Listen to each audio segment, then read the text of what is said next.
What happens when your biggest enemy storms into your city, hijacks your hometown pride, and turns your own fans against you all in one night?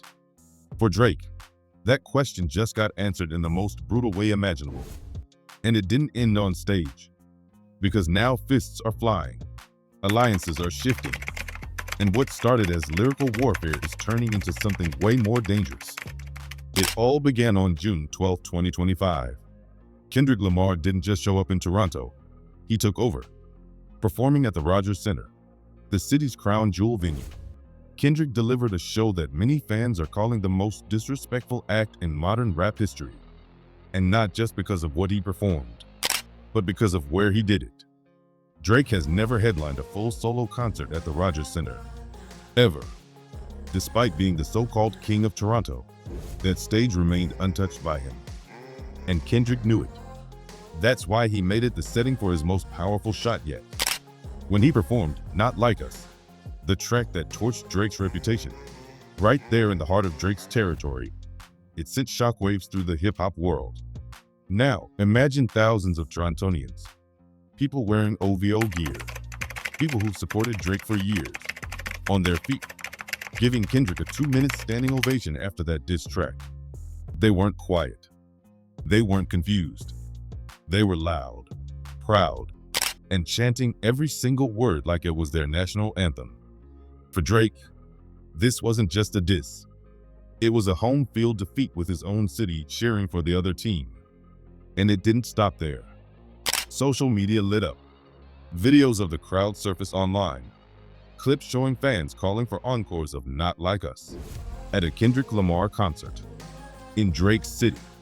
People were tweeting things like, "I just watched a public execution in the Rogers Center and nobody called the cops." The energy wasn't just intense, it was historical. The internet treated it like a shift in power, and in a way, it was. The move was pure psychological warfare. Kendrick didn't just deliver bars. He hijacked a symbol of Drake City, weaponized Drake's own fanbase, and flipped a diss track into a full-blown anthem. And the crazy part? The streets stayed calm. There was no riot, no out-of-control chaos, just applause. But the silence didn't last long. A few days later, a fight video hit the internet. The caption? Drake's people fighting Kendrick's crew in Toronto. The internet exploded. Was the rap beef turning into street beef? At first glance, it looked like exactly that. Drake's affiliates finally snapping after Kendrick embarrassed their guy in his own backyard.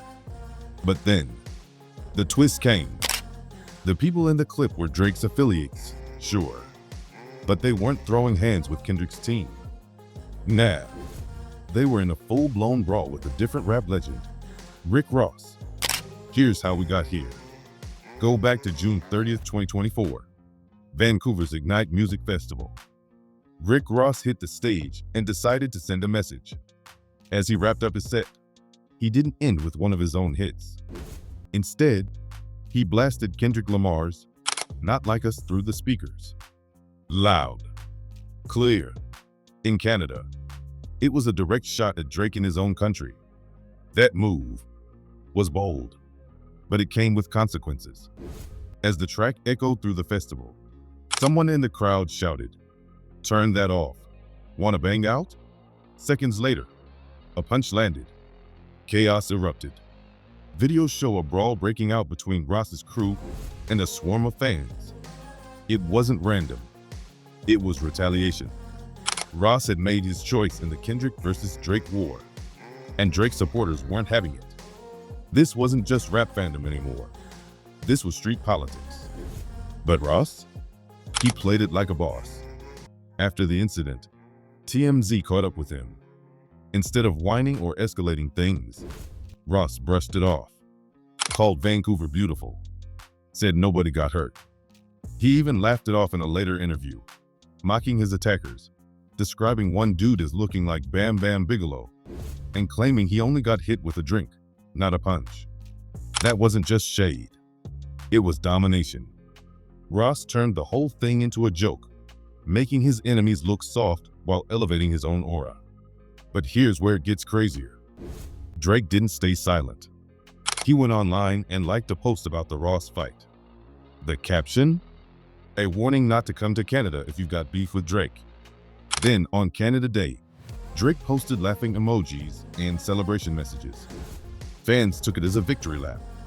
Ross got jumped, and Drake was cheering it on. At that point, the beef wasn't just lyrics anymore. Drake was co-signing the violence. And that was a turning point. Because when you publicly celebrate an attack on another artist, you're not just defending your image, you're escalating the stakes. And the internet noticed. The social media response was huge. Fans started debating just how deep the loyalty to Drake ran. Some praised the retaliation. Others called it uncalled for. But one thing was clear. The battle lines were drawn. And people were picking sides fast. That's when industry voices started chiming and 50 Cent mocked Ross online, adding another layer of disrespect. Birdman showed support for Drake. On the flip side, Metro Boomin, Kanye, and even Rick Ross stood behind Kendrick. The divide was real, and the tension was climbing. But then came the Grammys. Kendrick didn't just win. He dominated, snatching up 5 awards in one night for Not Like Us, including Record of the Year and Song of the Year. It was historic, and it sent a message loud and clear.